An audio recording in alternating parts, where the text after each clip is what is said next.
السلام علیکم دوستو، میں ہوں تنویر ٹینز لا اسلام آباد پاکستان سے۔ آج کی ویڈیو ایک کافی زیادہ کویشچن آج کل دوست پوچھ رہے ہیں اور موقع کی مناسبت بھی ہے، وہ یہ کہ ٹاسنگ کا کیا طریقہ کار کیا جائے، کتنے ٹاس دینے چاہیے، کتنے کلومیٹر سے ہونے چاہیے، بلا بلا بلا۔ سو ابھی ریسنٹلی عبدالحفیظ نے بھی یہی کویشچن پوچھا، سو آئی تھاٹ کہ اس پہ ایک چھوٹی سی ولاگ کر دیتا ہوں۔ سو پہلی چیز تو یہ کہ ٹاسنگ بہت اہم چیز ہے اور ریکوائرڈ کمپوننٹ ہے، اور ٹاسنگ کیوں ضروری ہے اور کس طرح کرنی چاہیے، اس پہ آج ہم دیکھتے ہیں۔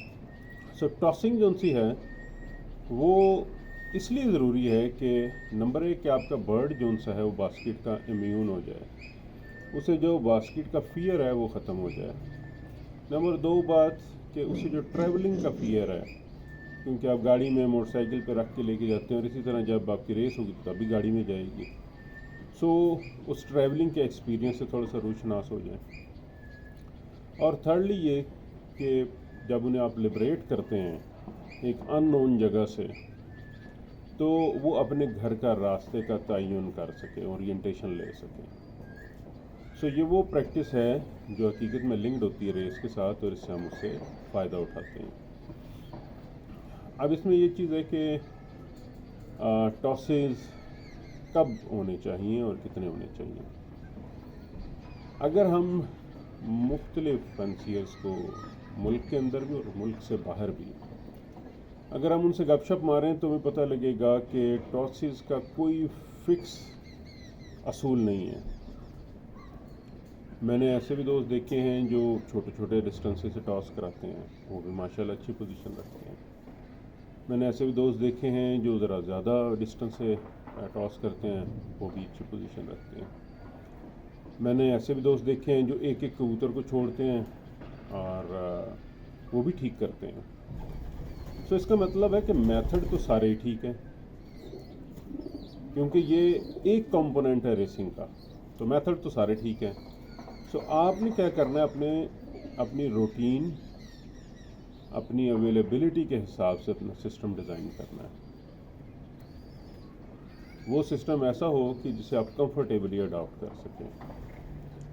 ٹاسنگ جو سی ہے وہ میرے خیال سے ایک ہفتہ یا 10 دن پہلے، جو پہلی ریس ہے اس سے پہلے ختم ہو جانی چاہیے،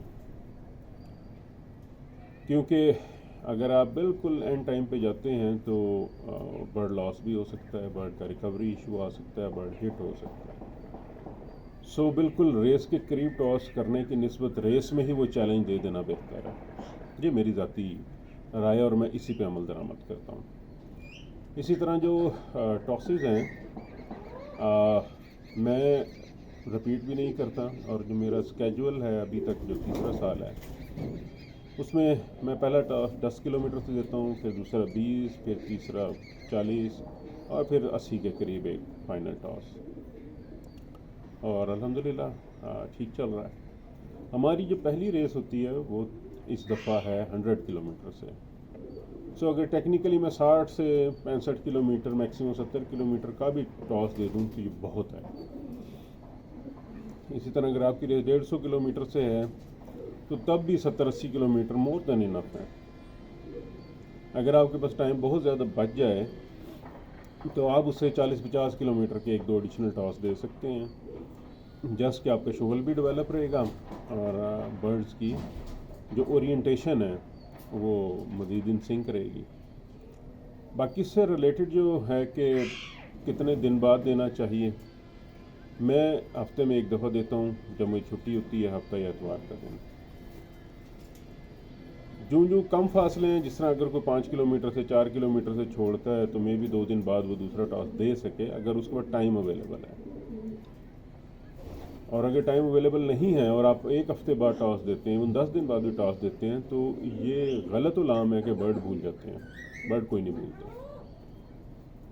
سو یہ لازمی نہیں ہے کہ ہر 2-3 دن بعد ٹاس دے کے انہیں ایگزرٹ کیا جائے، بلکہ آپ ویکلی بھی ٹاس دے سکتے ہیں۔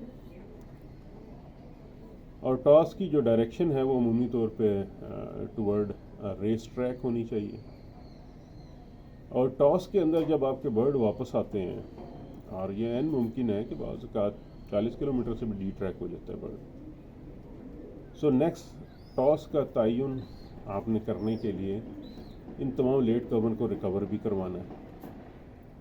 سو جب یہ ریکور ہو جائیں تو تب اگلا ٹاس پلان کریں. کوشش کریں کہ ٹاس کے اندر وہی برڈ جائیں جو 100% صحت مند ہیں. اگر آپ کو کسی برڈ کے اندر کوئی ریشہ محسوس ہو رہا ہے، کوئی چھینکیں آ رہی ہیں، کوئی ڈراپنگ میں ایشو ہے یا اس کی فارم میں مسئلہ ہے، تو اس پر رسک نہ لیں. ہو سکتا ہے کہ وہ صحیح حالت میں چیمپئن برڈ ہو، مگر اس جلد بازی کی وجہ سے آپ اسے کھو دیں. دوسری چیز جو آپ کر سکتے ہیں ٹاسز میں وہ یہ کہ اوور کراؤڈ نہ کریں پجنس کو. اور جب آپ ٹاس پہ لے کے جاتے ہیں تو کوشش کریں کہ ان کے اوپر سورج کی روشنی ڈائریکٹ نہ پڑ رہی ہو، کیونکہ جب وہ آپ کی کیبن کے اندر سن لائٹ جمع ہوتی ہے تو کافی زیادہ ٹمپریچر ریز کر دیتی ہے، جس سے برڈ ڈی ہائیڈریٹڈ ہو جاتا ہے. اگر آپ کی باسکٹ ایسی ہیں کہ آپ کو فریڈم ہے کہ اس کے اندر دانہ پانی دے سکیں، تو ایون 50-60 کلومیٹر کے ٹاس میں بھی پانی سرو کرنے میں کوئی مذائقہ نہیں ہے. ایک تو یہ کہ جو جس کو پیاس لگی ہے وہ پی لے گا، اور دوسرا یہ کہ اس کو باسکٹ میں دانہ یا پانی پینے کی عادت پڑے گی. دانہ تو عموماً نہیں دیا جاتا اتنے کم میں، اس کے لیے تو اگر لمبی ریس ہے اور 12 گھنٹے کا وہ سے زیادہ کا ٹریول ٹائم ہے، تو یا 2 ڈیز ریس ہے، 2 ڈیز ٹریولنگ، 1 دن باسکٹنگ، 1 دن ٹریولنگ، تو پھر اس میں 1 دن کے اندر دانہ جو ان سا ہے وہ 12 گھنٹے پہلے لبریشن سے سرو کیا جاتا ہے. سو ٹاسنگ کا کوئی ایک خاص فکس فارمولہ نہیں ہے، آپ نے اپنے حساب سے برڈ کو ٹیون کرنا ہے. میں نے جب سٹارٹ کیے تھے تو میں پہلا ٹاس کو 1.5 کلومیٹر سے دیتا تھا، پھر 3 سے، پھر 5 سے، 8 سے، اس طرح کرتے ہوئے، اور میں نے اس وقت بھی شدید لاسز دیکھے ہیں.